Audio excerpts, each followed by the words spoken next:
Bom, tá gravando, então eu agradeço muito ao Lobão por aceitar esse desafio aí de a gente começar o estudo dos textos é, conservadores de direita e conduzir esse grupo. Deu um erro no horário, porque eu tinha falado que era às 15 horas. É como eu tô no MS, eu marquei no Google, o Google colocou às 14, enfim. Né, a gente tá uma hora a menos no Brasília, mas isso aí a gente ajeita no próximo aí. Então talvez isso aí deve ter confundido o pessoal. Mas é isso aí. Obrigado, Lobão. E toque em frente aí. Estou colocando aqui só o celular no lugar melhor para poder atuar. Aí, se eu precisar virar o rosto aqui, é para olhar o texto lá no computador, naquele ficou tirei só um pouquinho, porque caiu aqui o contato.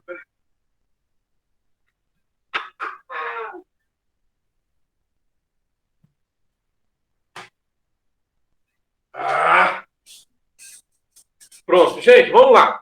Nós estamos começando nosso primeiro encontro aqui do Grupo Conservador de Leitura, né? De textos, nosso grupo de estudo do DPL. Eu fiz uma sequência de textos, eu coloquei, eu não sei se você passou isso para todo mundo, Pablo, aquela sequência? Não. Tá, depois você passa então o cronograma para a gente ver. Aí eu separei o seguinte, eu separei o primeiro semestre. A ideia é que a gente possa até ter uma formação continuada no segundo semestre, mas a experiência que eu tenho até lá na igreja é o seguinte, é melhor você começar a reunião com poucas reuniões. Aí o povo se empolga e quer mais. Ou então ele enjoa e já não quer mais nada. Aí deixa a gente para lá. E fica só quem quer mesmo. Então eu separei os estudos até junho. A gente vai encontrar um sábado desse de cada mês para poder estudar. E o ideal é que a gente possa ler o texto antes para poder debater. O texto de hoje é o Democracia na América, do Alex Tocqueville. Aí o próximo a gente vai falar sobre o Edmund Burke, Revoluções da França, e aí encerra o que eu chamei de fundamentos. Tá? Fundamentos são esses dois textos. Depois a gente vai pegar coisa brasileira. Eu peguei um texto do Bruno Garchagen, que é o Utopia Política, o Golpe dos Intelectuais. Eu já separei todos esses textos, já pode ir circulando ele aí até para o pessoal querer ler.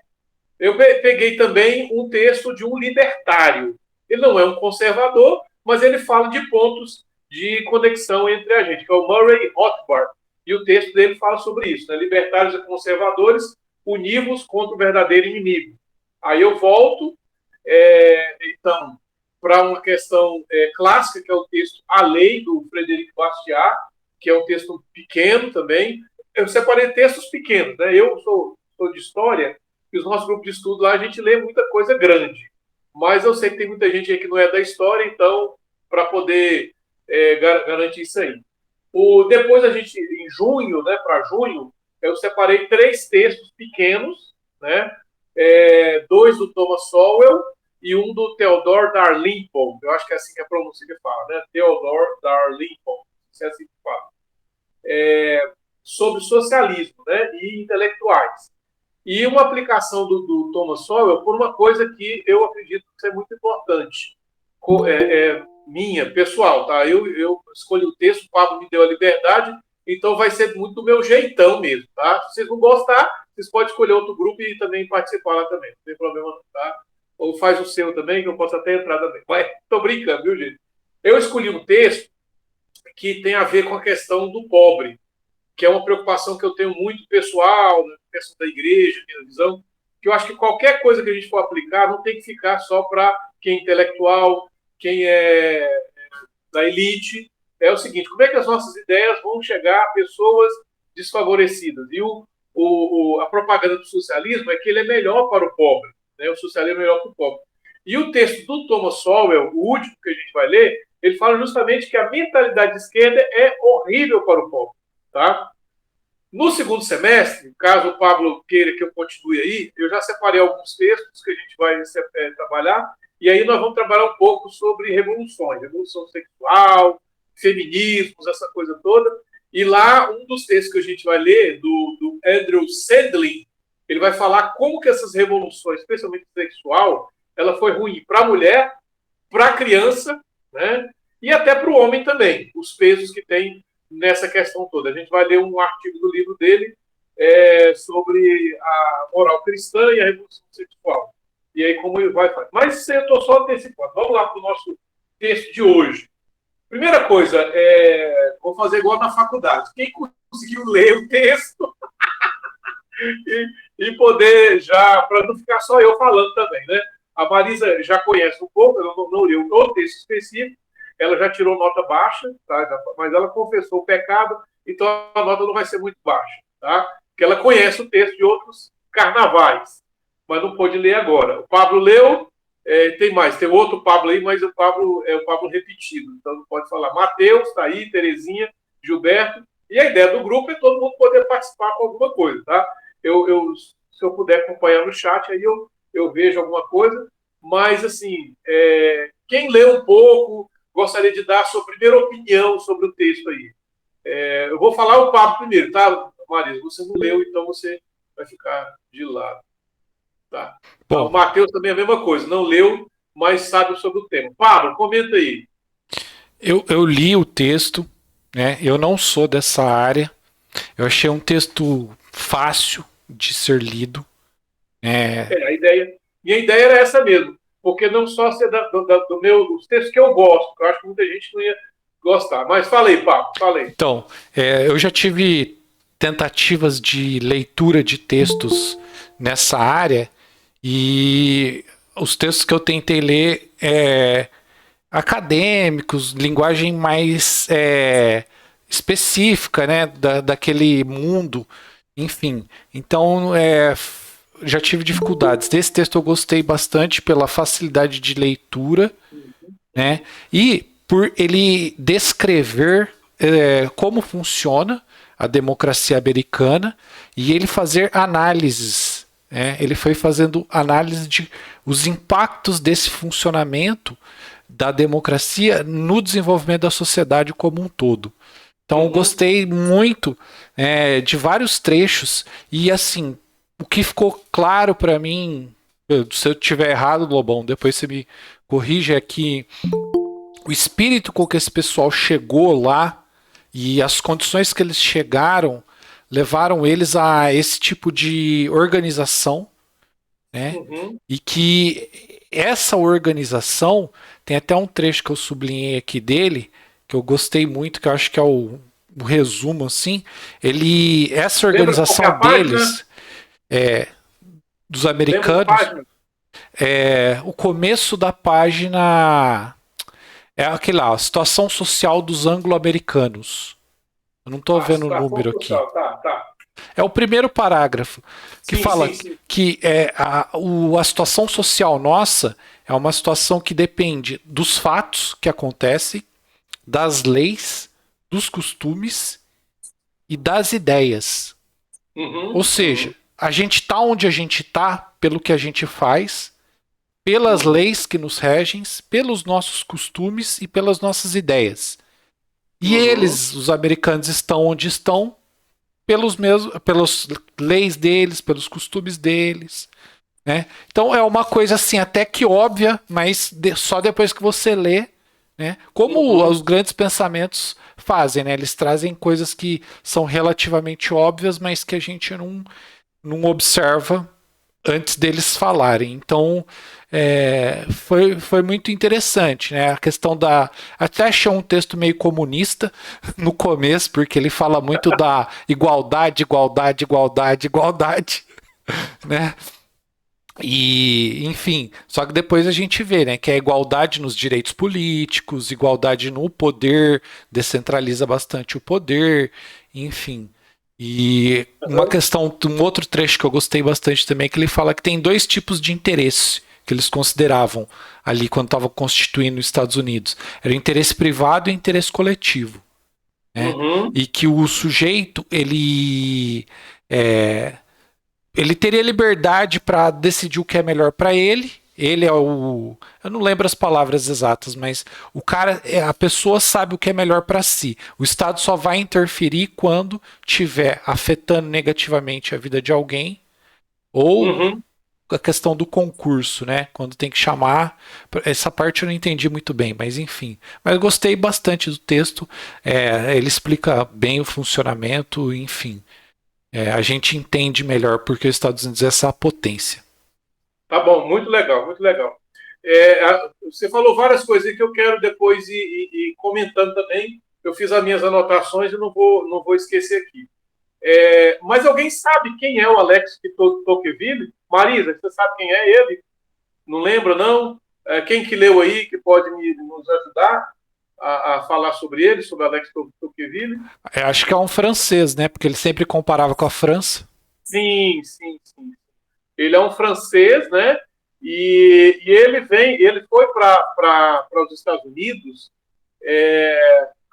depois da Revolução Francesa, já na consolidação, né, dos Estados Unidos e tal, quando a coisa estava ocorrendo, né? O livro dele é de 1835, então ele chegou bem no comecinho mesmo, assim, das maneiras como os Estados Unidos estavam andando e tal, né? E ele foi com a mentalidade da Revolução Francesa, tá? Ele analisou tanto a Revolução Francesa como também a Revolução Inglesa, a Revolução Americana, né? O termo revolução, né? E nas observações dele, ele fez assim uma análise bem profunda. A gente pode ver que o livro não é muito grande, né? Tem coisas assim, ele é pequeno. Pelo menos esse trecho aqui tem uma outra parte que não é tão prático assim que a gente colocou. E a chegada dele nos Estados Unidos foi muito interessante. Ele chegou em Nova York. Quem já assistiu aquele filme do As Gangues de Nova York, lá do Leonardo DiCaprio, né? Mostra um pouco como é que era os Estados Unidos nesse começo, a chegada dos imigrantes um pouco confusa, tá? Mas mas nos Estados Unidos tinha muito essa perspectiva aí de melhora e tudo mais, né?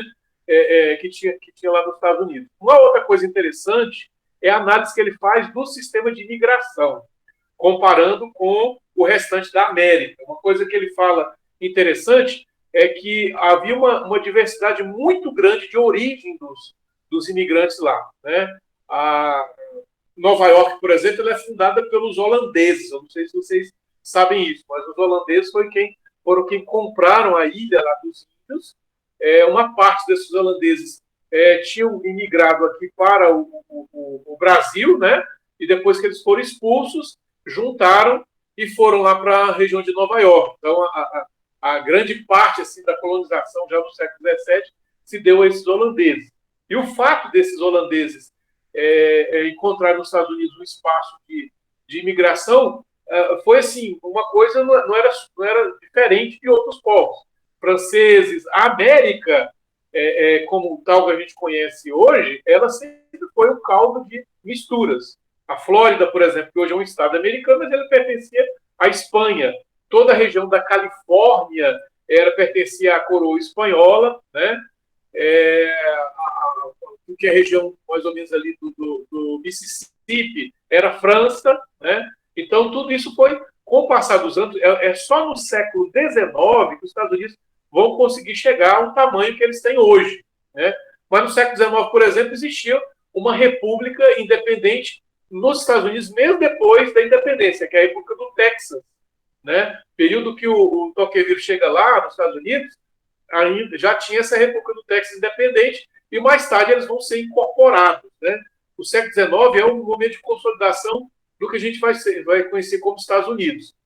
Então, uma visão interessante, ele como estrangeiro pôde ver essas qualidades. Um detalhe interessante que ele fala logo no começo do livro ali, que ele vai lembrar da questão da colonização. Diferente da América, da África, da Ásia, e o Tocqueville está falando o seguinte, do perspectiva dele como francês, monarquista, que viu a Revolução Francesa e tudo mais e tal, você vai ver que na linguagem ele vai falar, por exemplo, da aristocracia e da democracia, né? Ele vem da França aristocrática, as classes francesas eles têm a sua força muito grande, eles têm o poder, e nos Estados Unidos, que é uma característica que eles mantêm até hoje, é um país de forte classe média. Mais de 70%, da população americana é de classe média. A gente ouve falar muito da poderio americano industrial, mas, assim, isso é os seus 10%, 15% da população trabalha numa grande indústria, mas a maioria são de empreendedores. Isso, desde o começo, foi assim. Então, a imigração se deu de povos distintos, muitos deles, né? E o século XIX vai ser um momento assim de muita chegada desses imigrantes. Só para você ter ideia, na região onde hoje seria lá qual que é o estado lá, o Minnesota, né? Minnesota, todo aquele centro-oeste americano, chegam quase 2 milhões de imigrantes nórdicos, suecos, finlandeses e tal, e eles vão se instalar naquela região ali, né? Então, os Estados Unidos sempre recebeu um número grande de imigrantes. Mas, embora de origens distintas, eles tinham mais ou menos a classe social parecida. Eram de classe média, pequenos empreendedores, pequenos empresários. Isso ajudou muito, né, a formação americana. E algo que o Alex Tocqueville comenta também interessante é que eles foram com a intenção de construir a vida, né? Eles saíram do seu país, seja qual for da Europa, lá, ou de outra região, né? O português, por exemplo, portugueses, a gente estava falando aqui da Nívia, né? Não sei pronunciar aquele sobrenome dela, mas a região onde ela mora lá, que é Massachusetts, é uma região de imigração portuguesa muito antiga. Desde o século XIX tem uma colônia portuguesa muito bem consolidada ali. E a partir do século XX, outros imigrantes chegam. A partir da década de 80 vão os brasileiros para lá, década de 80 e 90, né? E aí vão se instalando naquela região. E mais ou menos com a perspectiva de construir a vida, consolidar e tal. E aí eles vão encontrar um ambiente, como a gente vai falar assim, um ambiente propício para isso.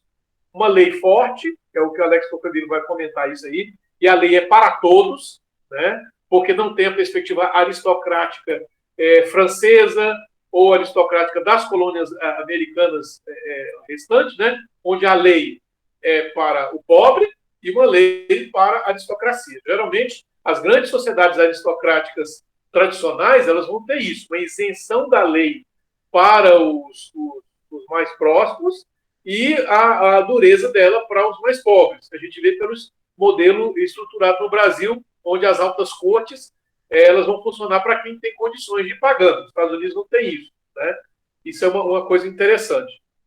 Outra coisa que ele vai lembrar aqui também é que existe nos Estados Unidos uma grande desigualdade intelectual. Tá? Por exemplo, a elite acadêmica, desde o início dos Estados Unidos tinham suas universidades, né? As primeiras grandes universidades elas chegam cedo. Harvard, Yale, Princeton é mais tarde, né? Princeton surge no século XIX e tal, né? Século XVIII, século XIX. Mas as mais antigas, Yale, Harvard, elas já estão lá desde o século XVII e a ideia era formar a elite. Aí, nesse aspecto, o Tocqueville vai comentar, ele até lembra aí, né, da tradição católica dele, Deus estabeleceu a desigualdade intelectual, isso é uma coisa natural, isso o conservadorismo, junto com liberais, libertários, mantém, né? Só o esquerdismo é que vai acreditar numa igualdade forçada. E aí, uma característica dos americanos, a universidade lá não é para todos. Quem vai à universidade, e especialmente a universidade de elite, é uma coisa que nem todos chegam lá. Tá? Inclusive, isso não tem a ver com questão financeira, tá? Que é uma questão interessante. No nosso caso do Brasil, se a pessoa tiver condições financeiras, ele cursa uma grande universidade, mas ele, às vezes, não tem o potencial intelectual para isso. A Marisa, se eu não me engano, ela formou na USP. É USP, né, Marisa? Você estudou? Unesp, Botucatu. Unesp. Mas você conhece a USP, lá o pessoal lá? Aliás, a nota de graduação da Unesp era melhor do que a USP em veterinária, quando eu entrei. É que você falou para mim que você mora perto da USP, é isso, né? Ah, sim, perto da USP. Então, por exemplo, a proposta da esquerda de alguns anos é de colocar todo mundo na universidade. E USP, Unesp, universidades grandes, elas só são grandes porque elas conseguem atrair os melhores alunos. Não adianta, é uma questão de educação, eu sou educador aí, trabalho com educação básica há 27 anos, é o seguinte, não é a universidade não é para todos. E é uma característica que os Estados Unidos têm, sempre eles tiveram. Não quer dizer que a educação não é para todos, o sistema educacional é para todos. Eles sempre valorizaram isso, o Tom Fidel até comenta, mas mantendo esse aspecto da desigualdade intelectual. Alguns vão chegar na universidade, nas universidades de ponta são poucos, e isso é que garante o desenvolvimento. Se você baixa o nível, que é o que está acontecendo hoje, agora, especialmente com esses aspectos identitários, né? A afromatemática, a gente tem hoje aí, né? Como é que chama o negócio lá do português que eles falam?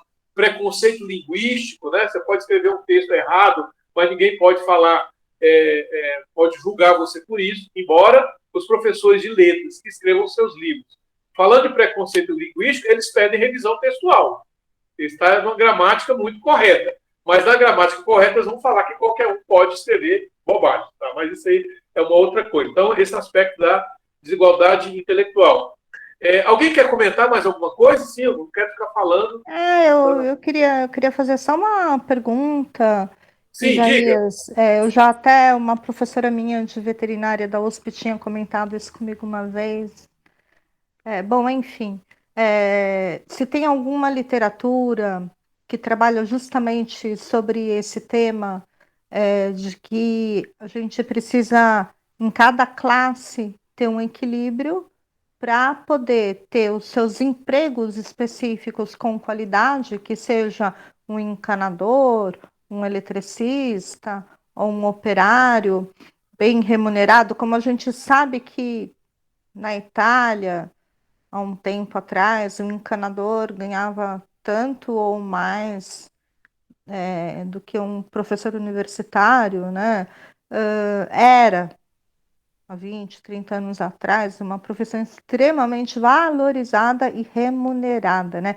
Então, em termos de equilíbrio social, a gente sabe que que o país ele não pode ir todo para a intelectualidade, que ele precisa do pessoal do agro, da terra, do tratorista, né? Se existe algum estudo, algum livro que já fala sobre isso, sobre esse equilíbrio ecológico que o país, que uma economia precisa.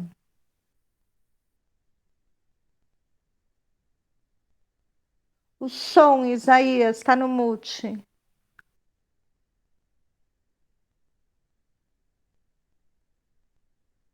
Quem me colocou no mudo? Foi você, Pablo? Deve ter sido eu mesmo, que eu estou com um óculos diferente aqui. O Hayek, Frederic Hayek, ele comenta sobre isso. Da escola austríaca tem o... como é que é o nome dele? Esqueci. Estou com o nome da cabeça aqui. Eu li um texto sobre... esqueci. Mas tem vários autores que comentam sobre isso. O próprio Mises, ele vai comentar alguma coisa sobre essa questão de emprego e tal, geração de renda. Aí é uma discussão interessante, Marisa. O que acontece é o seguinte, é até relativamente simples responder essa pergunta, embora para chegar nessa solução seja complexa. Por que, por exemplo, o Pablo estava comentando que ele tem um parente que foi morar em Massachusetts, não sei por que ele foi trabalhar, né?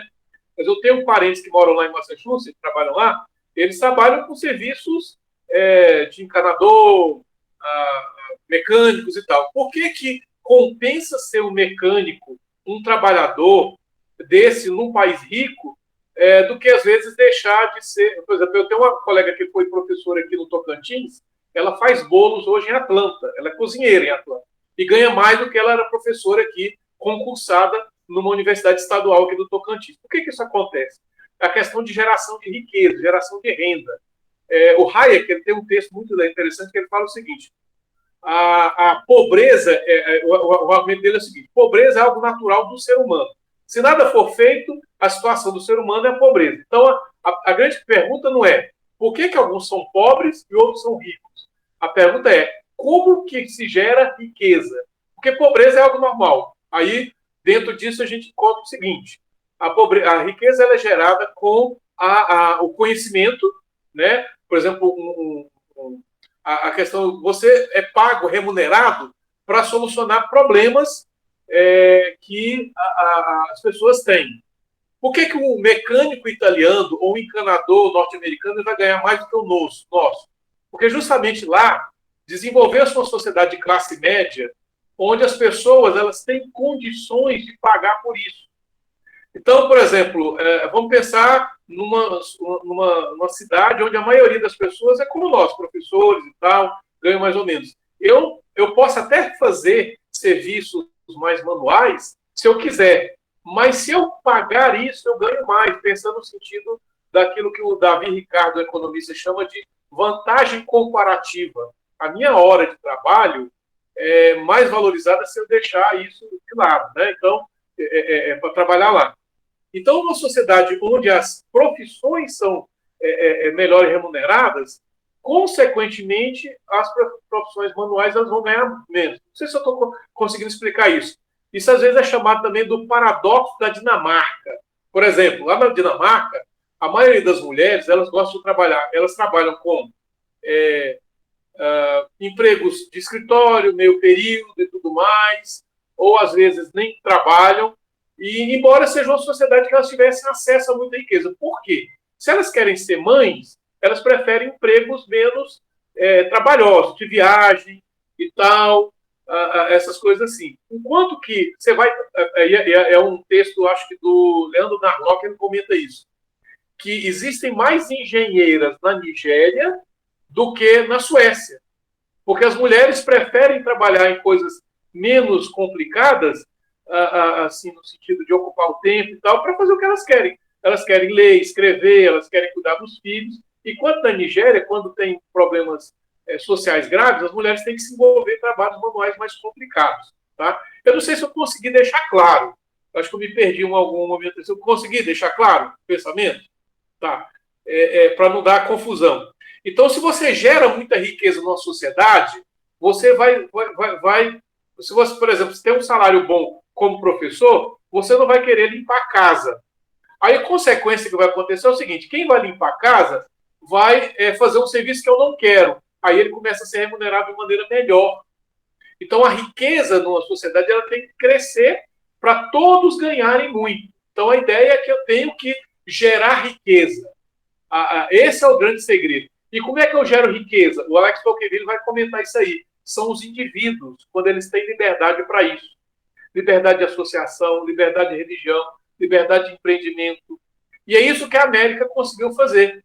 A América conseguiu fazer com que um imigrante japonês chegasse pobre, mas ele, com o conhecimento, ele não tem, por exemplo, uma sociedade de castas, que geralmente sociedades aristocráticas conseguem fazer, ela não permite que imigrantes que não têm o nome certo crescer. E esse é o problema. Né? Especialmente você vê... uma coisa interessante, viu, gente? Sociedades tradicionais de castas não quer dizer sociedades conservadoras, tá? O conservadorismo, ele, como o Roger Scruton vai falar, os autores, ele é uma visão de mundo, é uma posição de mundo. Ele valoriza a prudência, o cuidado e tal. E não quer dizer a questão de castas, de hierarquias, como muitas vezes o pessoal tenta fazer, tá? A questão do conservadorismo, na sua essência natural. Ele é uma postura de mundo, uma visão de mundo, onde eu vou valorizar o que é importante, a moral, os bons costumes. Entendeu isso aí? Numa sociedade de castas, você não consegue emprego se você não tem o nome certo. E aí o que o Alex Tocqueville vai contrastar com a França que ele conhecia e os Estados Unidos é que o imigrante, ao chegar lá, ele vai conseguir um trabalho. Né? Posso dar um exemplo pessoal aqui, rapidamente? Um colega do meu trabalho foi à Califórnia há alguns anos. Separou da esposa, a esposa foi morar lá na Califórnia e ele foi visitar o filho dele. Né? Ele trabalha com a gente aqui no Instituto Federal e ele até é do Mato Grosso. Eu não vou falar muito dos detalhes dele, não. Mas aconteceu que ele é um menino de muito trabalho. Desde criança ele fez cursos técnicos, ele é um técnico lá nosso. Então a parte de agricultura ele é muito bom mesmo. Bom, só estou comentando isso porque ele chegou lá e aconteceu que ele se perdeu no aeroporto de Los Angeles, porque o tamanho é muito grande lá. Então lá tem um metrô que circula no aeroporto para levar as pessoas de um lado para o outro. E ele, sonsinho, né, se perdeu lá e aconteceu o seguinte, que ele perdeu a passagem. O que ocorreu? Um amigo dele, trabalhava com um mexicano, que faz toda a jardinagem daquelas casas grandes lá da Califórnia. Ele chegou lá e falou: olha, eu preciso voltar para o Brasil, perdi a passagem, eu tenho que trabalhar aqui para conseguir voltar. Então o mexicano falou: trabalha aqui comigo. Ele trabalhou uma semana. Com a remuneração lá, ele conseguiu comprar a passagem e voltar para o Brasil. Isso é o que o Alex Tocqueville chegou e viu no século XIX, com a proporção da riqueza gerada hoje. Com a riqueza gerada no século XIX, o imigrante chegando lá, com a liberdade e independência, até a questão trabalhista, ele não precisou assinar carteira, não precisou pedir ao Ministério do Trabalho, essas coisas todas. O cara foi lá, ganhou dinheiro, resolveu o problema e voltou. Isso é geração de riqueza, né? O conservadorismo na sua essência, a gente vai ver depois no mês que vem no texto do Burke, e ele vai comentar isso, uma questão interessante, que o Burke vai condenar a Revolução Francesa, falar que a Revolução Francesa não é conservadora, é algo que vai contra os costumes, destruir. O texto dele vai combater isso, mas vai favorecer aquilo que os historiadores vão chamar de Revolução Americana e independência dos Estados Unidos. Porque, para ele, os Estados Unidos fizeram o que o povo conservador fizeram. Eles foram na lei inglesa, na tradição inglesa, da questão, porque o que desencadeou a Revolução Americana, a independência americana, foi o aumento dos impostos, o que eles chamam lá de sem taxa e sem representação. Não vou lembrar a expressão em inglês, né? Mas, assim, como eles pagavam impostos, não tinham representação no parlamento, eles não aceitaram aquilo. E aí o Burke vai falar: a Revolução Americana foi uma real revolução conservadora. Algo parece ser em contraste, né? Uma revolução conservadora, como é que a gente pode ver isso? E o Burke vai falar, nesse livro da Revolução da França, como a França mudou e bagunçou tudo, e como os americanos realmente fizeram o correto. Eles foram na tradição inglesa e falaram: olha, é lá na tradição inglesa que nós temos o fato de que imposto não pode ser aumentado sem anuência do que paga, nós temos que ter representação, e aí eles vão valorizar isso aí, tá? Então, é isso que tornou a sociedade americana, né, os Estados Unidos, grande. E eu acredito que, como nós estamos defendendo esses valores aqui, é para que nós, individualmente, assumamos esses valores e que o nosso país também possa ter isso, né? Eu acho que ao ler o texto como esse do Alex Tocqueville, pelo menos pela palavra do Pablo aí, ele falou: rapaz, eu queria que fosse assim entre a gente, né? Eu queria que fosse assim, né? Lobão. E é uma questão interessante. Comenta aí, Pablo. Você quer comentar? Sim, então, a impressão que eu tive é que a chegada dos imigrantes lá nos Estados Unidos, ela tinha uma forma e um pensamento, um espírito muito diferente do nosso. Sim, né? sim. Porque se eu tiver errado, você me corrija, mas a impressão que eu tive é que não tinha uma grande autoridade lá para que eles para organizar tudo. Foi eles que se organizaram, diferente daqui, que no começo respondia para o rei de Portugal, depois eles vieram para cá. Então eles organizaram tudo para eles, pensando no desenvolvimento deles. Diferente de quando alguém organiza. Quando alguém organiza, normalmente é para aquela pessoa. Então a monarquia organizou para eles. Para eles, monarquia, não para o povo. Enquanto que os americanos organizaram para eles, povo. Né? E isso foi, na minha ideia, né? O que eu acho é que foi a semente da liberdade. Porque eles não iam tolher uns aos outros, de poder trabalhar, de poder empreender, né? E enquanto a monarquia não, ela vai tentar segurar o poder com ela. Então é aquela história, né? O prego que leva a martelada é o que desponta. Então vai sempre fazer um conjunto de leis ali para eles conseguirem segurar a coisa e o poder na mão deles. E isso acaba não aproveitando todo o potencial produtivo das pessoas, porque as leis não foram feitas para aquilo. Enquanto nos Estados Unidos, sim, eles organizaram a sociedade de uma forma de que ele pudesse aproveitar ao máximo da capacidade produtiva de cada um ali e gerar riqueza, gerar prosperidade, enfim. Hein, Pablo? E aí é um ponto muito importante que você está comentando, que é o seguinte: é o tipo de até de monarquia. O tipo de monarquia que nós tivemos na América em geral, tanto a escola como a portuguesa, não geraram esse empreendedorismo. Embora, em nenhum momento, a gente possa, que é um problema que eu vejo nos livros didáticos, eu, professor de história do ensino médio. No livro didático existe uma desconstrução do português, até como se ele fosse um tolo, um ignorante e tal, e outros povos seriam mais inteligentes. Não, os portugueses foram muito inteligentes, eles tiveram capacidade muito grande, mas o problema foi o sistema, tá? Da questão, por exemplo, a parte de plantas, né? Eu gosto aqui muito do Tocantins, de manga, amo manga. Eu sempre, quando dou aula de história com os meninos, eu falo, a manga, por exemplo, não é natural do Brasil, nem a palmeira. Eu lembro que isso foi uma genialidade dos portugueses, que conheceram tudo isso lá na Ásia, trouxeram o arroz, a manga, as palmeiras para belezar nossas praias, né? Mas e eles fizeram isso, aclimatando nas colônias, o fato dos portugueses terem colônia na Ásia, na África e na América, eles puderam aclimatar plantas e trazer para cá. Foi uma genialidade incrível. Só que, sem um sistema que favoreça o empreendedorismo, essa centralização trouxe riqueza para poucos.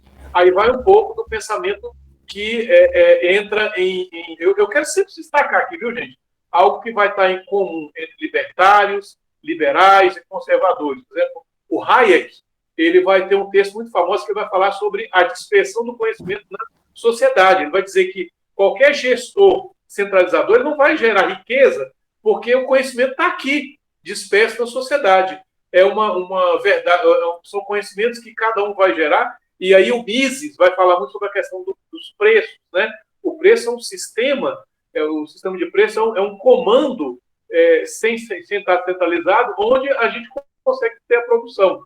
Aí o Mises escreve um livro, em 1920, famoso, chamado Cálculo Econômico numa Comunidade Socialista, onde ele vai prever o fim do socialismo. Vai falar, uma economia centralizada, comandada por um ente poderoso, não vai gerar riqueza. É o que ocorreu, por exemplo, na União Soviética. É matematicamente inviável, ela tem um ponto final.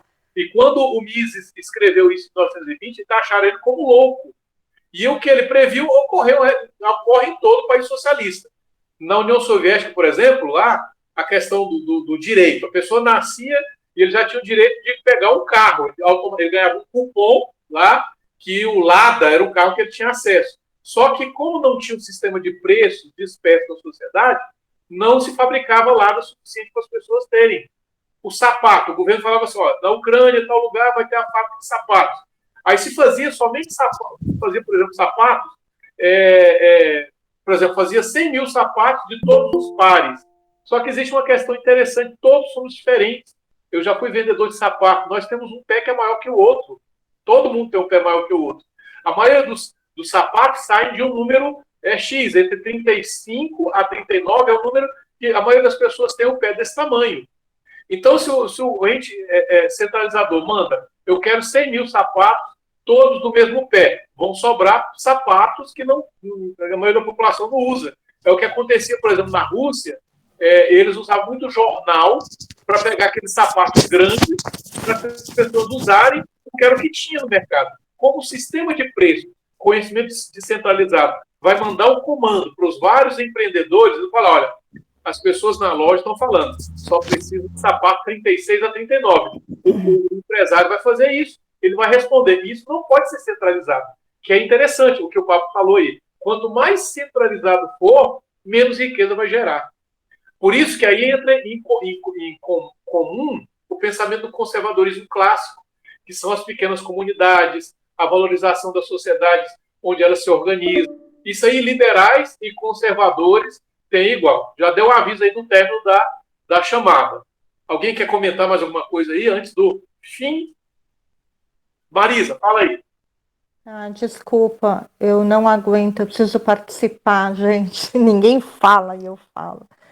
Bom, em relação ao que o Pablo falou, antes de você falar, Pablo, às vezes eu não tenho uma visão tão romântica de que a coisa tenha sido assim, porque pela história da humanidade a gente já percebeu que o homem, infelizmente, ele é patológico.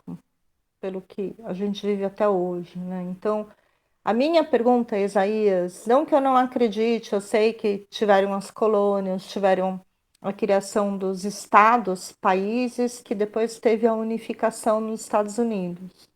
Mas a minha pergunta é a seguinte: é, sempre quando acontece uma ordenação, principalmente os pais fundadores da Constituição Americana, sempre tem que ter um poder maior, uma organização maior. Eu não sei se a maçonaria nessa época ela influenciou isso. Em relação aos pais fundadores, né, essa prevenção, pelo menos eram pessoas do bem, essa prevenção justamente da oligarquia, porque eles conseguiram ter um. Eles foram visionários para saber que o globalismo poderia vir, né? Então eles fizeram tudo isso para dar essa independência, né? Então, pelo que você conhece, é, tudo bem, eu acho que pode até ter sido realmente alguma coisa abençoada, ter acontecido tudo isso, mas teve uma inteligência, a coisa não foi tão natural assim. Eu não acredito que tenha sido tão natural. Eu acho que deve ter tido uma força do bem para poder tentar estruturar isso daí. Uhum. Você tem algum conhecimento disso? Sim, tem. Com certeza que você fala isso. O termo que eles Isaías, usavam, os pais fundadores, era a providência. Se você quiser, eu tenho 2 ou 3 textos que eu poderia passar que comentam sobre isso aí. O Pablo quer falar alguma coisa. não, é só a questão que eu coloquei o link para chamada já no chat. Vocês não querem ir Será que é para melhor a lá? gente passar logo para outro? Eu acho melhor, porque aí a gente clica aqui, vai para outra e fecha aqui, porque vai fechar em 5 minutos. O que vocês Tá acham? bom. Então, eu vou clicar aqui, porque eu até cliquei e ele pediu para abrir mesmo. Eu pensei em salvar o link. Então, vamos logo lá para o outro lado, né? Fecha aí. Aí grava. Aí você consegue gravar, não? Sim. Tá bom, vamos para lá então.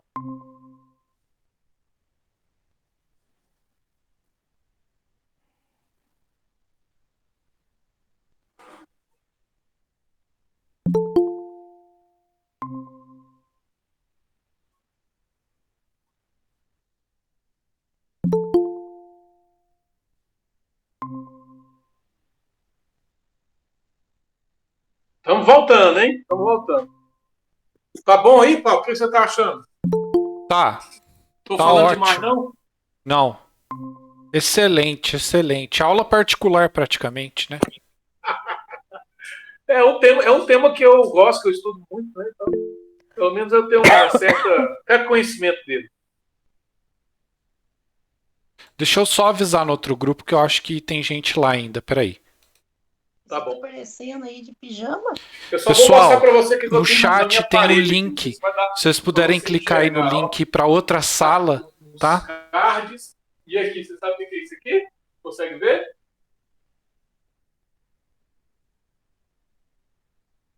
Consigo. Sim, sim, deu para ver. É a Constituição Americana. Ela é Hum, pequenininha, né? Cabe Sumiu o numa link folha aqui só. da mensagem, não só sei o que isso. aconteceu. Tem como mandar lá no E WhatsApp? ela começa assim: Nós, o povo. Aí pronto, acabou. Sim. Eu vou mutar aqui, Lobão. Deixa eu falar com o pessoal. Eu coloquei de novo aqui, ó, pessoal. Ó.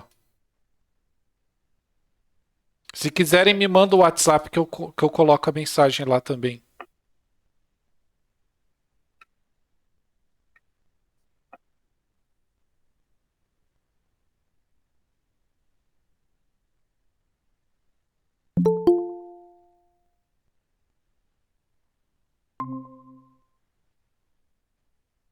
Acho que tem mais alguém para chegar, peraí. Ah, agora deu certo aqui.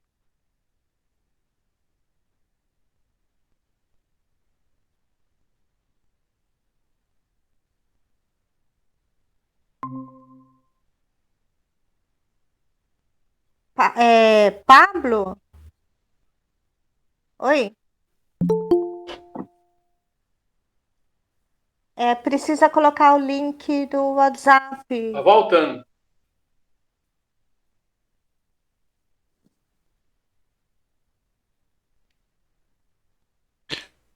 Marisa, clica aqui no chat. Eu vou te mandar no WhatsApp também. Peraí. Tá, obrigada. Bom, falta a Marisa. A Marisa tá perdida lá na outra ainda. Peraí.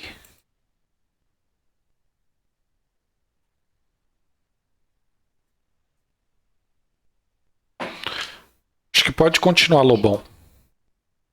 Tá bom. A gente tinha parado, estava falando.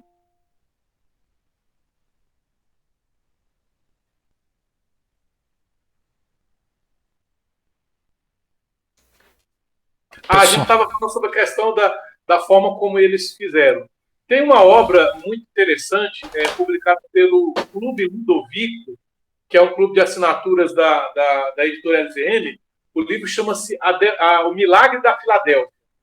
Esse livro, Marisa, se você ler, você vai ficar encantado. É justamente essa perspectiva que você está falando aí.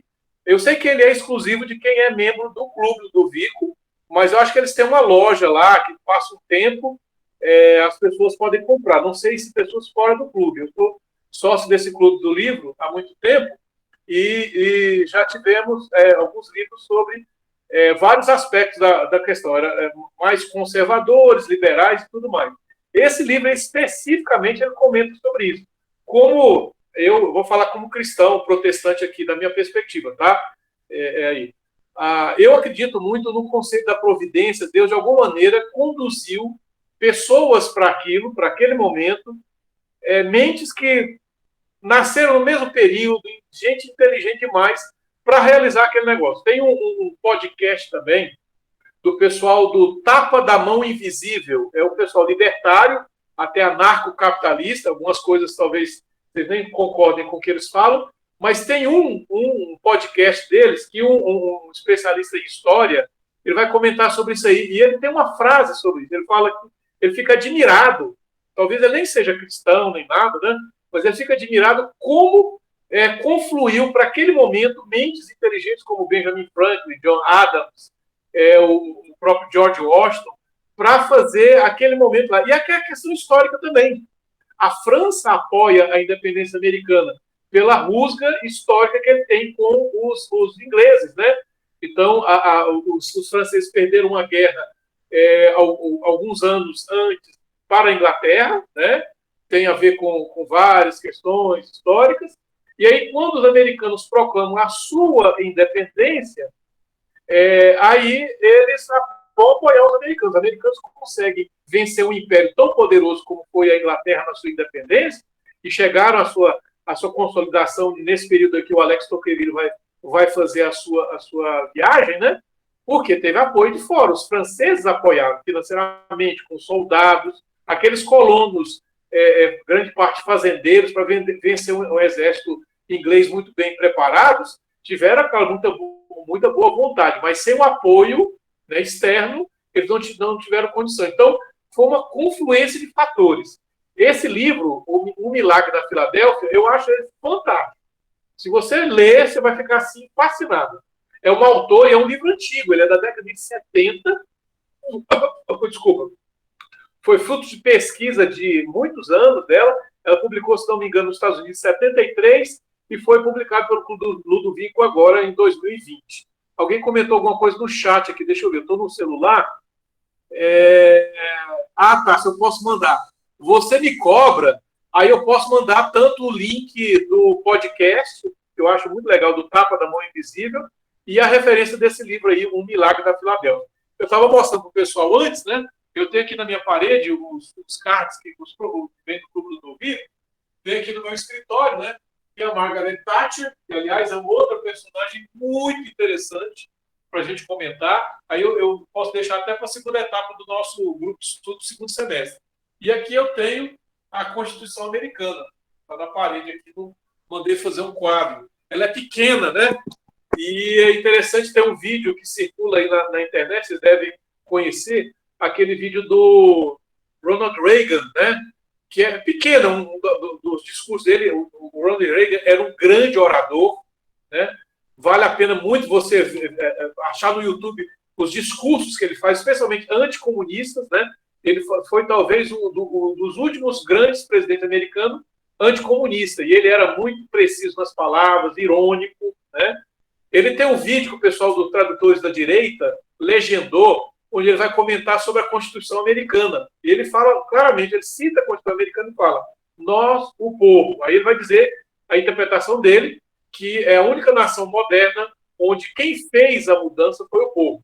Então, o povo que deu autoridade, né, tal, para aquela mudança e tudo mais, que é uma característica que o próprio Tocqueville vai falar no livro dele, né?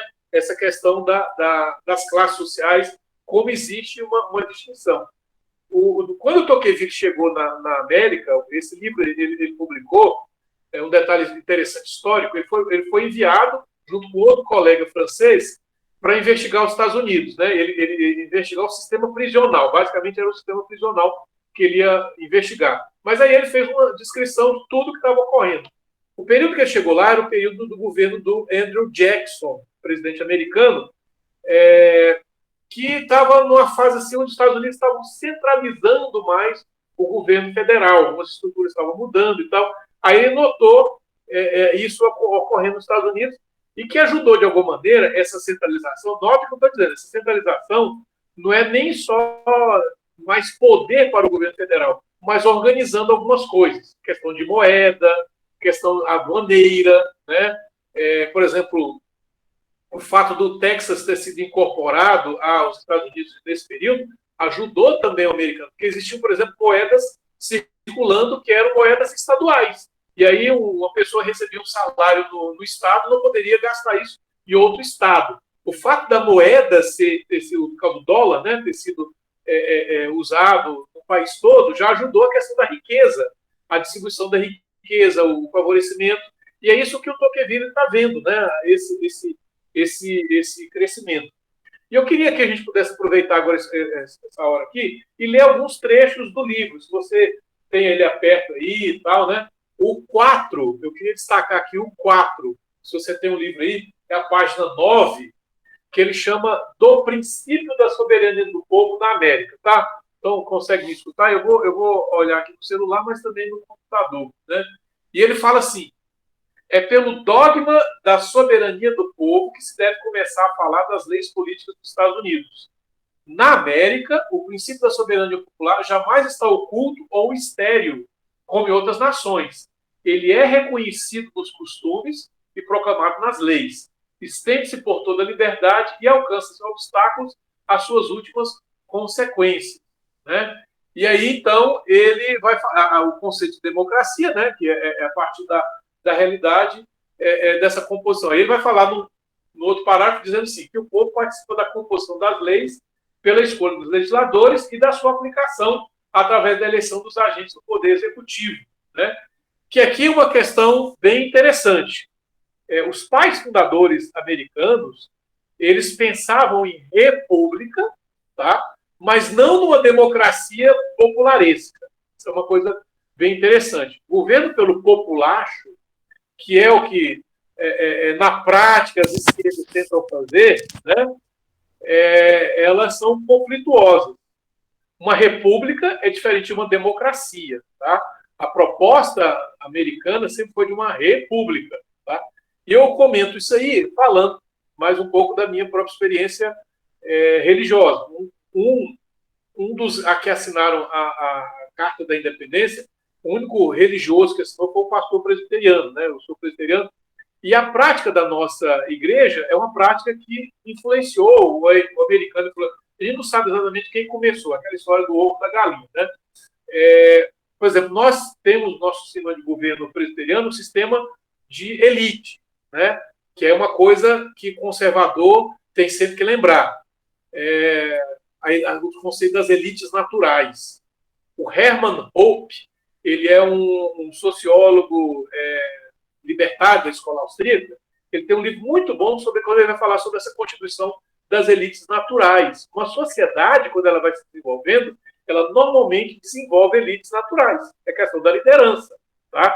Isso não é ruim por si mesmo, sendo ela não forçada. O problema de países, como é o caso do Brasil, é que nós temos elites que não são naturais. Quais são as nossas elites?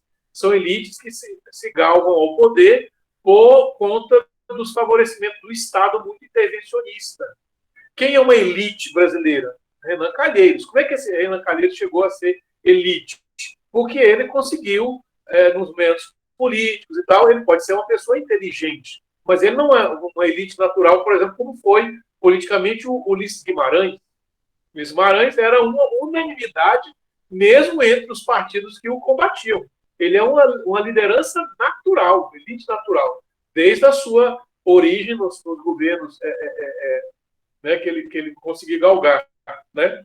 E ele representava bem o papel dessa elite natural, de respeitosa e tal. O Roger Scruton comenta um pouco sobre isso, sobre essa questão da filosofia política, dessa formação da elite natural. Então, nos Estados Unidos, o povo participa, elabora, mas eles têm os seus representantes. Na igreja que eu frequento é assim.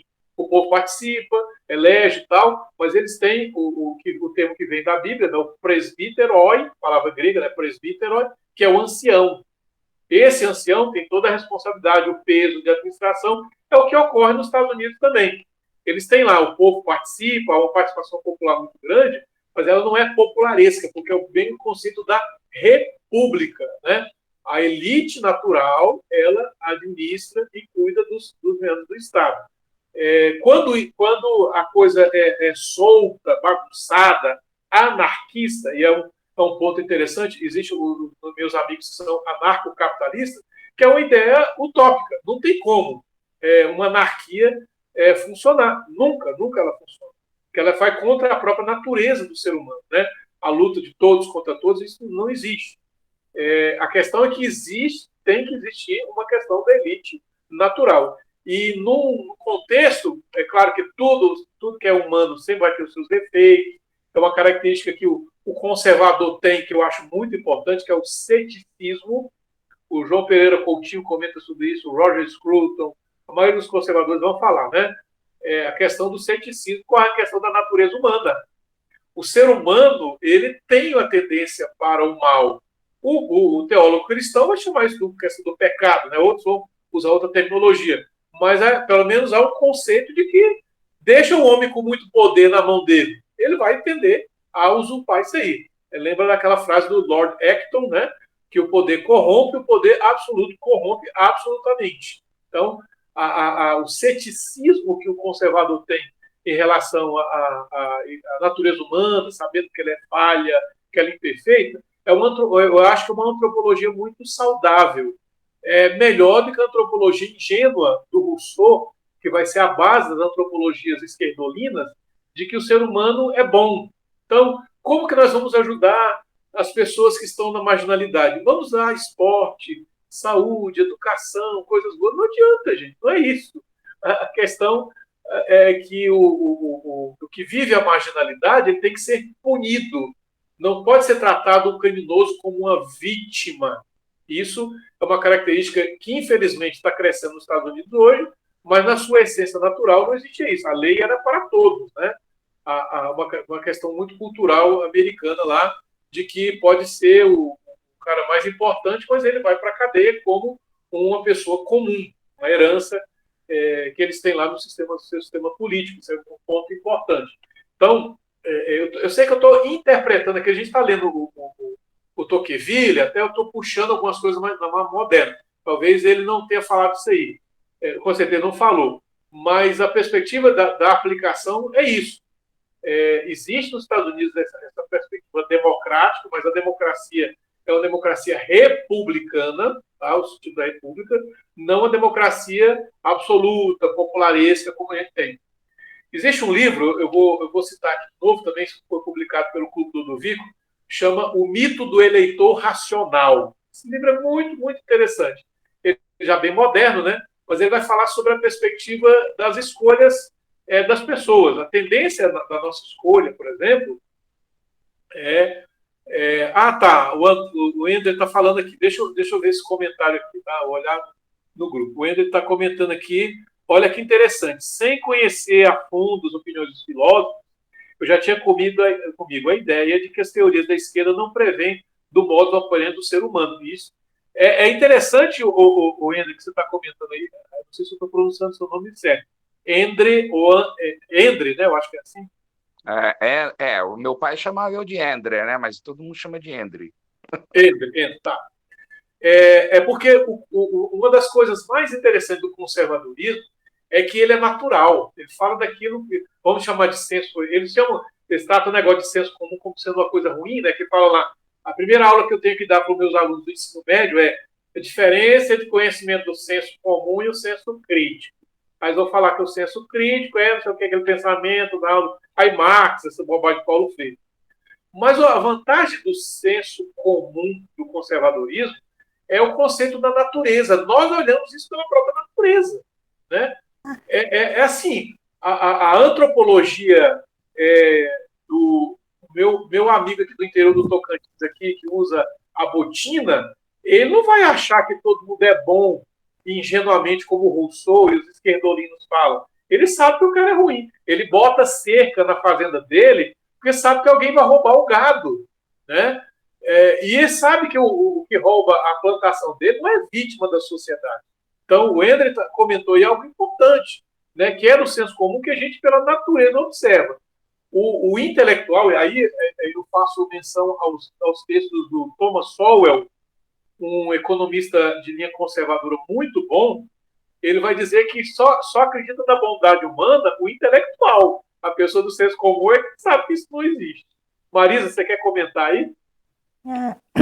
Eu, pelo fato de eu ser trilheira, veterinária, amante, contempladora da natureza, e eu sei que nas escrituras sagradas sempre falaram para a gente poder ver Deus e a sua magnificência, a sua sabedoria observando a natureza, né? Fazendo uma analogia da natureza com os sistemas da sociedade, eu te faço uma pergunta. Eu sempre vi a natureza como um exemplo, um equilíbrio perfeito para uma sociedade do homem. Então, eu falo, gente, Deus é conservador, porque um formigueiro tem propriedade privada, entendeu? Até todos os animais, todas as plantas têm o seu território, o seu equilíbrio para sua sobrevivência e em equilíbrio com a própria natureza, que elimina os mais fracos ou mais susceptíveis e depois ressurge, né? Inclusive até de melhoria do DNA, falando de uma forma biológica, a gente sabe que sobrevivendo os mais fortes, a gente sabe que melhora a evolução. É lógico que eu considero que os mais fortes são os cristãos também, não aquele cara que mantém um oligopólio por expertise de malandrão, né? Então a pergunta tem alguma literatura que faz essa comparação com a natureza? E toda vez que eu tenho alguma dúvida, eu sempre olho para a natureza e eu chego à minha resposta do que seria melhor para a gente. Uhum. Sim, a natureza, eu vou falar de uma perspectiva que a natureza ela tem esse aspecto de professora mesmo, de ensinar. Né? Se nós seguíssemos muito os ditames da natureza, a gente veria que toda essa revolução social, de gêneros, por exemplo, você não vê 16 tipos de gêneros entre os animais. Isso é uma maluquice que só intelectuais mesmo, esquerdolinos, estão inventando. Então, com certeza. Eu lembro aqui de um texto, acredito que tem o... Ai, gente, como é que é? É um autor do século XIX, eu vou tentar lembrar, mas ele faz essa comparação entre o desenvolvimento da natureza, a forma como a sociedade... Ele usa até as perspectivas de organicidade, né, da natureza e de tudo mais, que a gente pode espelhar. Embora o ser humano, viu, Marisa, a partir especialmente da Revolução Francesa, ele vai tentar se desvincular dessa relação com a natureza. Ele vai querer ser alguma coisa meio distinta.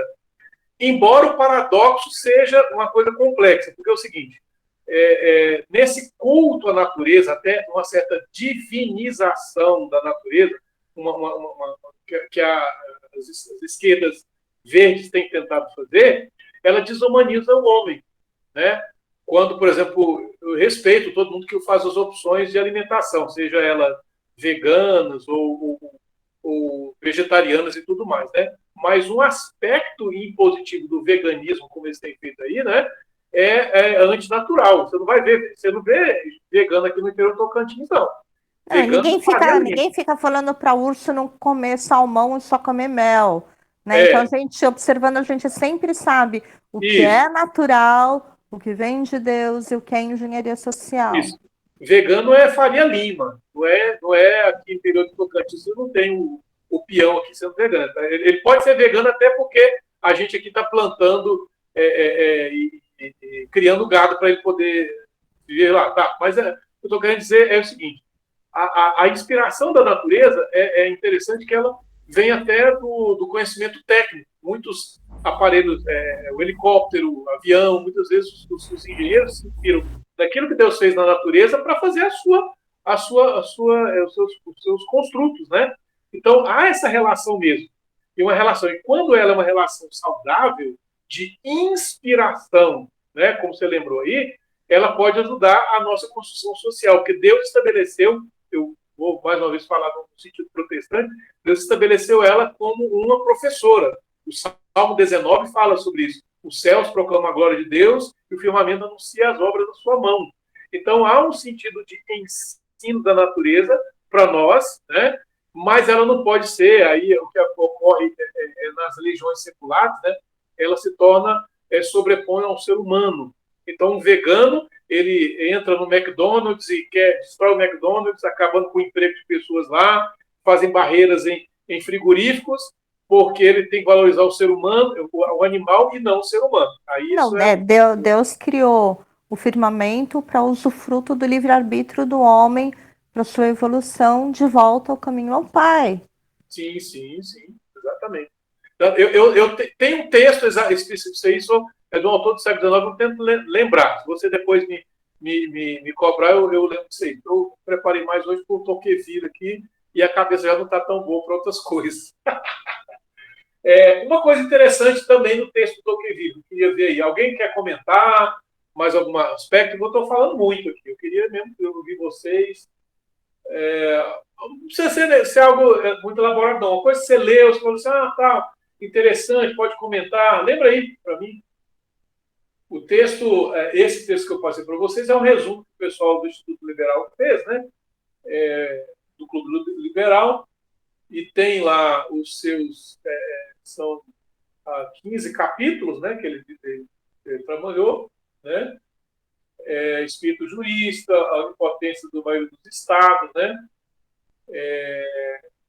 Por exemplo, da moralidade pública, que é o capítulo 12. Por exemplo, uma coisa interessante que ele comenta aqui, que eu achei muito legal, no 10, página 19, que ele fala da liberdade da imprensa. E eu gosto muito de aforismos, como ele escreve assim, e ele tem uma coisa interessante, que ele fala da liberdade de imprensa, né? Que ele fala assim, a frase do próprio Tocqueville, como aristocrata que ele é, né? No iniciozinho do capítulo 10, página 18, ele fala assim, não tenho pela liberdade de imprensa aquele amor completo e imediato que se dedica às coisas soberanamente boas pela sua própria natureza. O aristocrata tem medo, claro, de ser criticado pela imprensa. Aí ele fala, amo-a porque leva em conta os males que ela evita, bem mais do que os benefícios que proporciona. A soberania do povo e a liberdade de imprensa são duas ideias correlatas. A censura e o voto universal são, pelo contrário, duas coisas que se contradizem e que não podem coexistir por muito tempo nas instituições políticas de um mesmo povo, né? E aqui ele faz um comentário interessante que eu achei legal, esse aforismo. Ele ama a liberdade de imprensa por conta dos males que ela evita, bem mais do que os benefícios que ela proporciona. Aqui ele provavelmente está fazendo menção que uma liberdade de imprensa, você vai ter o que nós vivemos hoje na internet, né? Um monte de gente idiota tem um teclado na frente e pode destilar o seu ódio, a sua bobagem lá. Então, isso é uma coisa ruim de ser um ambiente livre, né? A gente tem que peneirar muito as bobagens que tem. Mas a liberdade de imprensa ela evita muitas coisas, porque ela, quando é bem exercida, ela segura quem está no poder. E quem está no poder, logo pode ter os seus podres expostos aí. E justamente o que, quando a gente tem esses ventos aí do globalismo, poderes constituídos, estados muito fortes, uma das coisas que eles mais vão comprar é a imprensa. A gente vê aí, né, como que a imprensa ela se submete aos grandes poderes, né? Sejam estados ou grandes conglomerados, né? As censuras que as big techs fazem a nós, né? Constantemente, porque, por exemplo, o WhatsApp, antes dele ser comprado lá pelo Facebook, ele tinha o seu espaço, a sua maneira de divulgar. Próximo da eleição, a gente mandava mensagem para um monte de gente. E aí, como as ideias que circularam não foram as ideias que eles queriam, aí foram limitando. A grande vantagem é aquilo que o Hayek vai falar, né?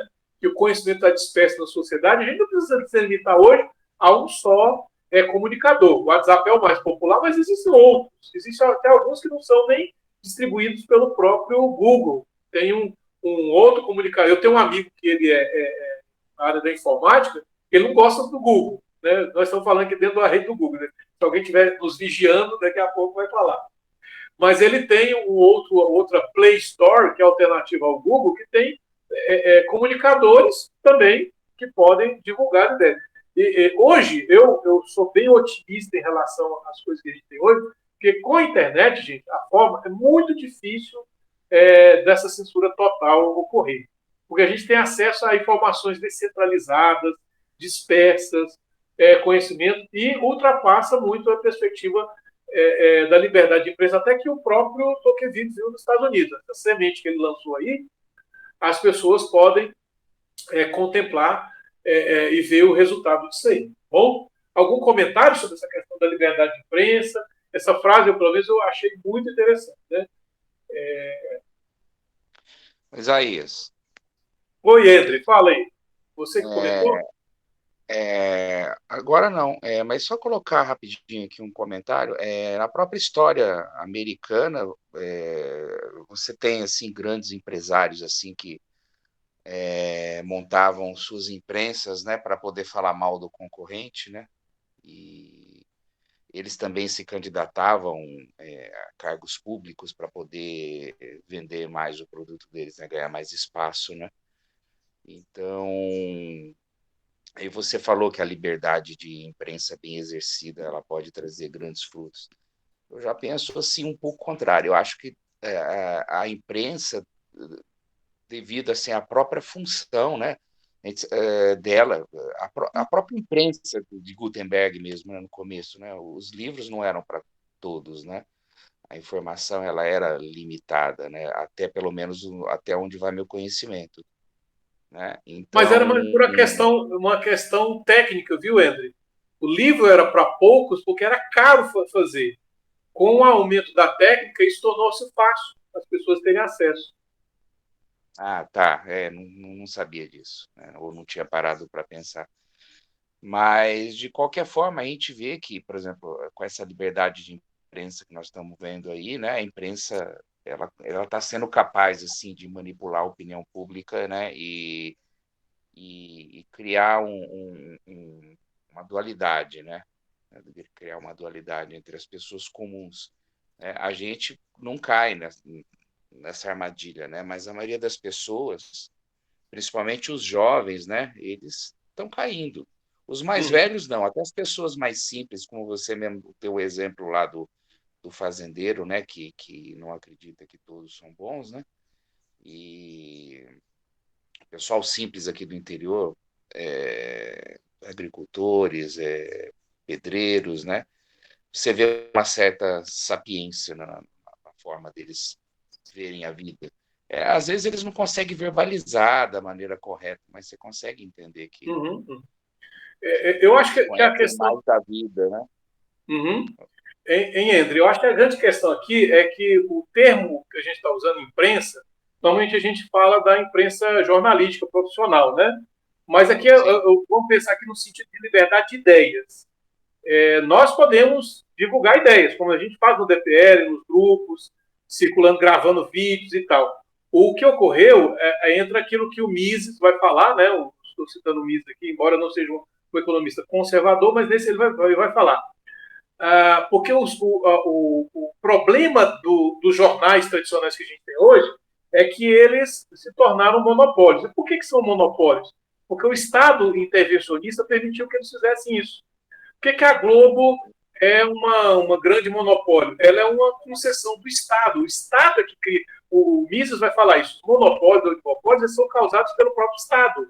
Aí ele cria e fala assim: ó, o Estado é muito bom fazer o seguinte: ele cria um monopólio, fala, agora eu vou criar um organismo para combater o monopólio. Aí esse organismo vai ser computado por aqueles que ele quer combater. Aí fica um alimentando o outro. Por exemplo, até a década de 60, talvez você não lembra isso, né? Não sabe da história. Década de 60, as TVs no Brasil, embora sejam bem recentes, eram muito regionalizadas. Eu lembro aqui Goiás, né? Eu não sou dessa época, mas eu lembro do aspecto histórico, eu sou de história. Aqui em Goiás, Tocantins, né? Existe a organização Jaime Câmara, como existe em vários lugares aí do país, né? Ela tinha todos os programas que uma Globo tinha, programa de auditório, jornal e tal, não sei o quê, que era em nível nacional, né? Que é uma coisa que eu vi no nível nacional. Aí, com o governo militar, infelizmente, essas TVs passaram a ser concessão do Estado, aí centralizou. Antes era fácil um empresário estadual, e é o que ocorreu, por exemplo, nos Estados Unidos, eles têm lá 3 grandes redes nacionais, mas tem redes regionais e municipais. Ele tem uma TV municipal, só circula naquele município, onde o dono pode ter a sua ideia e aí você assiste essa ou assiste a grande. Aí a tendência é que as grandes estão se tornando progressistas, né? Porque aceitam os ditames da coisa. Então, quando você tem uma pequena barreira de entrada, aí você tem ideias diferentes circulando. O que não ocorre no jeito tradicional, de um jornal tradicional ou de uma TV tradicional. E Lobão, posso... Pode falar, Paulo. O que a gente tem visto é que a mídia brasileira, né, como ela tem essa barreira de entrada grande, e hoje a gente não consegue abrir uma rede de TV, de rádio, sim. Enfim. Mas como ela tem essa barreira de entrada grande, a concessão dela ela é válida por muitos anos, período que ultrapassa o mandato de um governante, sim. Ela acaba funcionando como uma espécie de mafioso. Aquele mafioso que chega e fala assim, ó, você tem que me pagar todo mês aqui, senão vão vir assaltar o seu estabelecimento, eu te protejo. E aí, se as pessoas, os comerciantes não pagavam, alguém ia lá e batia e assaltava. E é ela mesma que faz isso, né? Então, se o governo não faz propaganda dos Correios, como o próprio Bolsonaro coloca, Correios, só ele que entrega a carta no Brasil, para que ele precisa fazer propaganda? Petrobras, monopólio. Por que a Petrobras vai fazer propaganda? Você vai comprar mais gasolina porque você viu? Eletrobras. Ah, não, vou gastar mais energia aqui por causa... Ou seja, uma quantidade de estatal lá fazendo propaganda em volumes altíssimos de dinheiro, senão as matérias não saem favoráveis, o Jornal Nacional batendo todo dia, né? E manipulando a opinião pública com base nesse... É um absurdo, né? E é também, assim, todo um ciclo vicioso econômico, que nem a gente está vendo agora a história dos livros didáticos, né?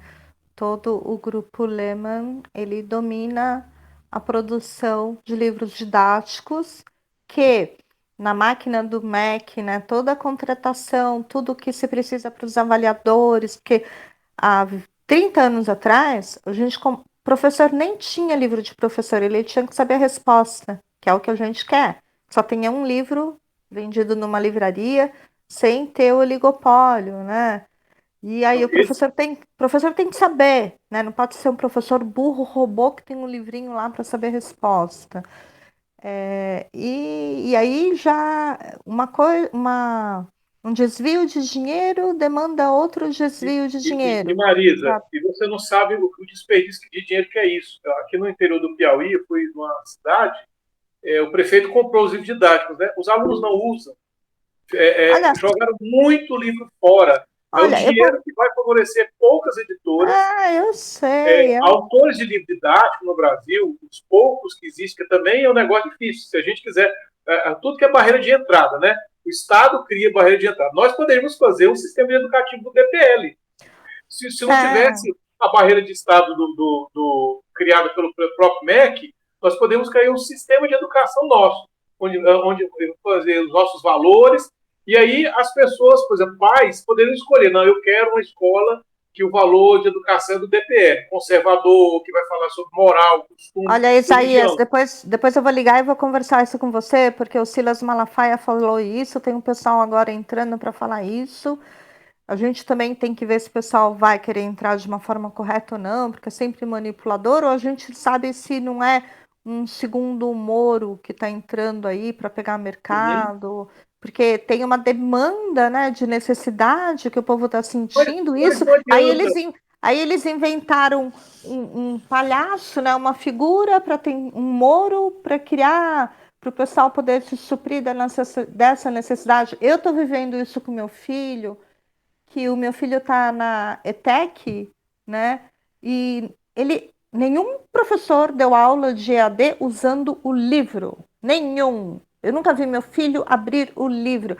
Eles mandam a merda, desculpa, eles mandam a merda da aula de EAD dando 20 a 30% do currículo.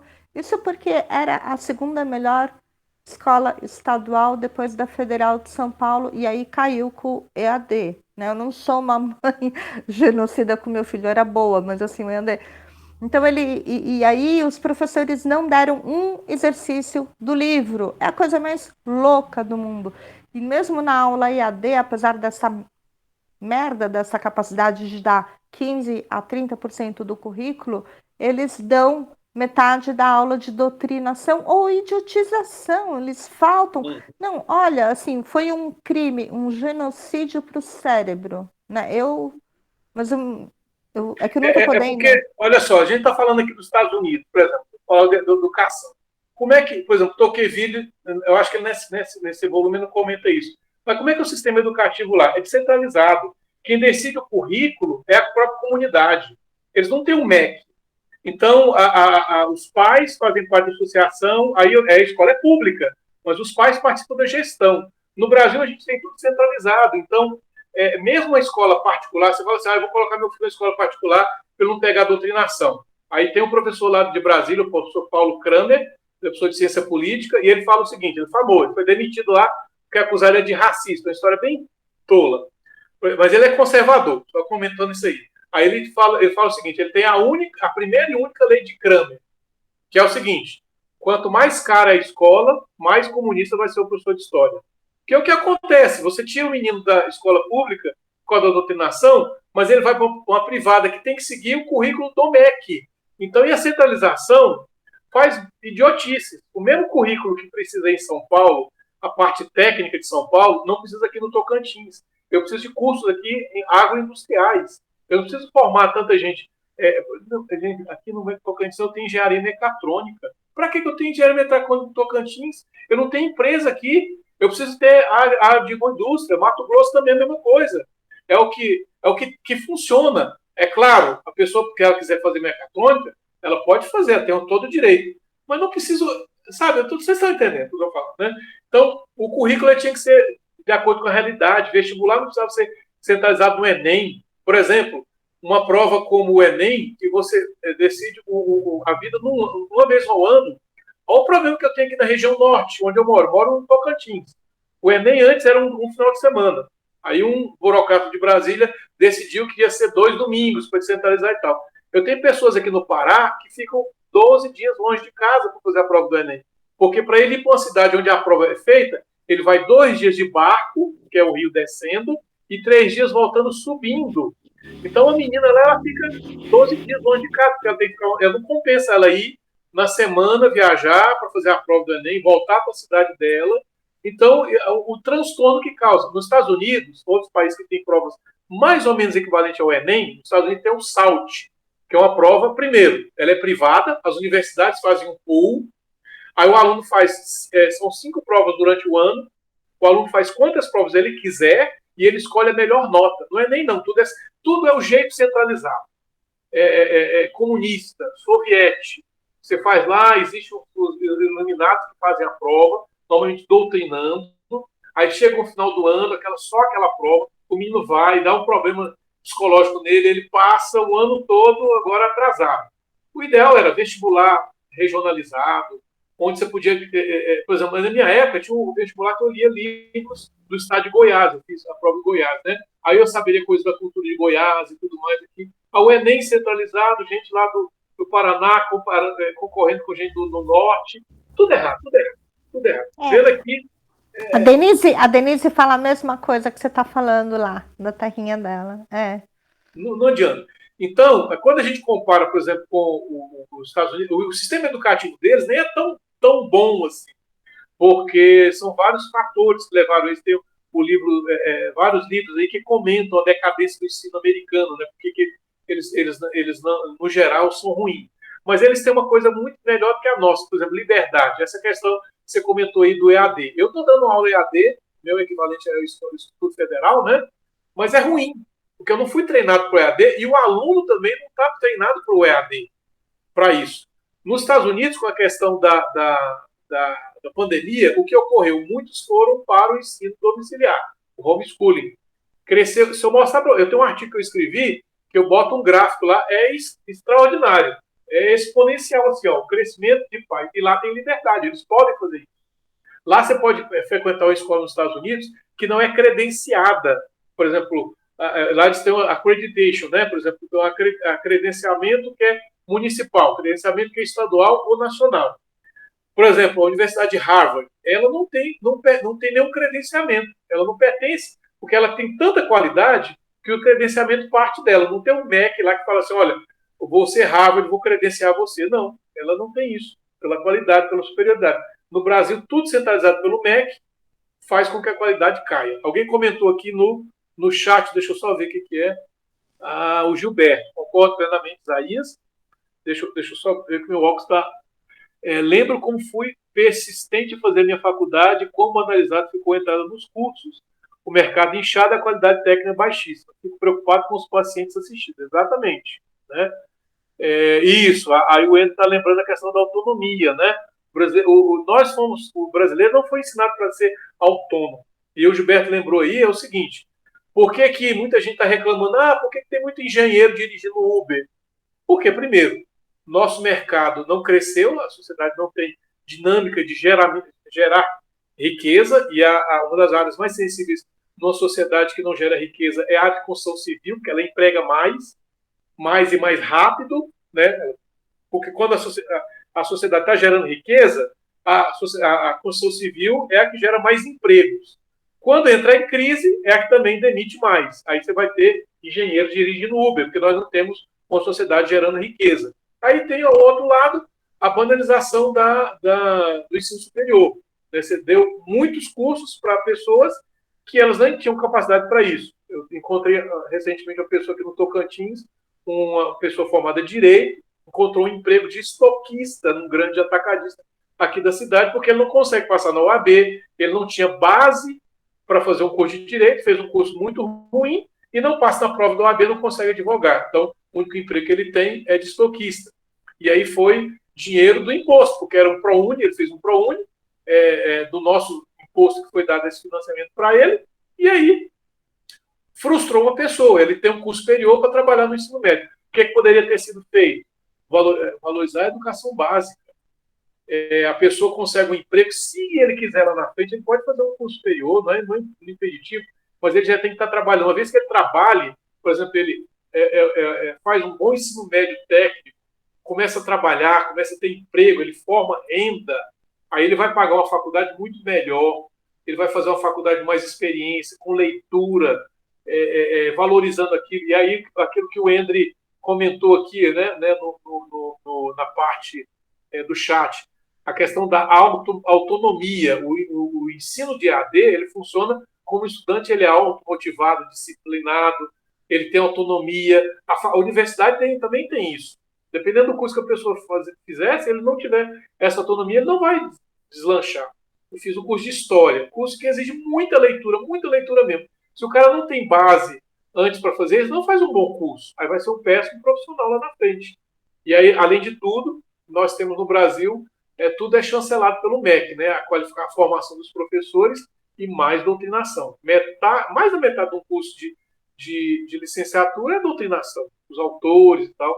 E o pior, nós estamos há mais de 100 anos com os mesmos autores. Vygotsky, Paulo Freire, que mais que o outro lá, o suíço lá? Piaget. E, gente, a parte de leitura, aquela professora Simone Benedetti, ela tem um livro fantástico, a Falácia Socioconstrutivista, e ela vai mostrar ali como que o jeito de leitura do Paulo Freire faz com que as gerações não aprendam. E ela vai dizer, lembra um aspecto interessante lá da neurociência, né? Nosso cérebro, ele foi preparado para a comunicação oral. Isso é natural, da natureza. Mas a leitura e a escrita é uma coisa inventada pela sociedade. Nós não somos naturalmente tendentes a isso. É a tese que a Simone Benedetti defende lá no livro dela. Aí as teorias de alfabetização falam, não, ao contrário, nós temos isso. Aí faz com que o Paulo Freire, Piaget, fala o seguinte, a criança mesmo ela vai descobrindo a leitura, mas ela não faz isso. Se não for diretiva, se não for aquilo que o professor Pedro Caldeira sempre fala, literacia, você tem que incentivar, você tem que ensinar, você tem que ser diretivo. O professor, o pedagogo, ele é ensinado a não ser diretivo. Ele é ensinado a deixar a criança crescer sozinha. Fica dando de criança lá, sendo ensinado um pelo outro. Um burrinho ensina o outro. Deixa o Pablo. Osmose, né? Posso fazer um comentário? Osmose, né, Edu? O Pablo que está comentando aí. Só, Marisa, só fazer um comentário rápido. Eu estou numa reunião do DPL.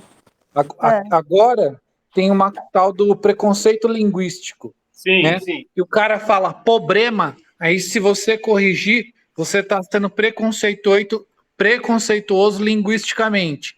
Isso. Bom, na minha faculdade, eu fui na banca de TCC de uma aluna, eu não conseguia prestar atenção no conteúdo de tanto erro de português. Era problema, não saiu uma palavra certa. E a professora que estava do meu lado não falou ela falou primeiro que eu no TCC, não falou nada. Aí eu falei, mas falei bem, eu falei, olha, tem que tomar cuidado com a linguagem, né? Vai trabalhar com o público, vai ser professora, detalhe, professora. Essa aluna vai dar aula daqui a pouco, né? Já tá dando, porque estava no TCC. Aí, me falaram, não, mas isso é preconceito linguístico, ou seja, você não pode corrigir as pessoas, o aluno, você não pode corrigir, você tem que aceitar a forma que ele fala. Aí o próprio Olavo falava isso, esse aluno nunca mais vai ter um emprego numa multinacional, uma boa empresa, ou seja, você condena ele a sempre ser subutilizado, ter um potencial que não vai ser nunca aproveitado, porque não se corrige mais na escola. Tá um absurdo isso aí. O texto do Thomas Sowell, que ele fala que a mentalidade esquerdista acaba com o pobre, ele argumenta justamente disso, porque você torna vítima. Antigamente, os pobres eles eram incentivados a se esforçar, correr atrás e tal, para poderem superar, né? Que é uma característica que a gente está comentando aqui dos Estados Unidos, que sempre eles fizeram isso. Estamos chegando nos 10 minutos. Marisa, fala rapidinho que eu vou fazer a conclusão. Tá, eu quero falar, eu não sei. Minha mãe é psicóloga, uma das grandes defensoras do Piaget, um piagetiano, uma das grandes, mas enfim, não sei, eu cresci com Piaget e eu consigo entender algumas coisas legais do Piaget, tá? Eu não sabia que o Piaget era, mas enfim. Minha mãe imagina, pô, enfim. Mas assim, o que eu quero dizer? Se o cara, se a esquerda está falando que o homem não pode usar uma ferramenta que já foi adquirida o conhecimento durante a humanidade, a gente utiliza todas as ferramentas, desde avião, carro, privada, caneta, tudo.